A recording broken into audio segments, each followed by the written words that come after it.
এবার বক্তব্য রাখবেন জেলার সংগ্রামী সভাপতি কেন্দ্রীয় মৌলানা আফজালুর রহমান।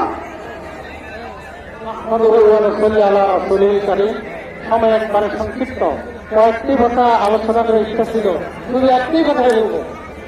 হাসিনা সরকার যতবার ক্ষমতা দিয়েছে ততবার ইসলামের বিরুদ্ধে করেছে, কোরআন সুন্নাহ বিরুদ্ধে গেছে, আরো আমাদের নির্যাতন করেছে।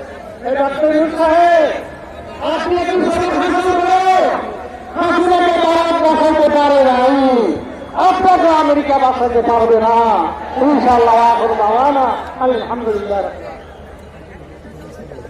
সংগ্রামী তাওহীদি জনতা, এ পর্যায়ে বক্তব্য রাখবেন হেফাজতে ইসলাম বাংলাদেশের কেন্দ্রীয় আমির, ঐতিহ্যবাহী জামিয়া নওরসিয়া ব্রাহ্মণবাড়িয়ার মহাপরিচালক হযরত আমিনুল হযরত মাওলানা মুফতি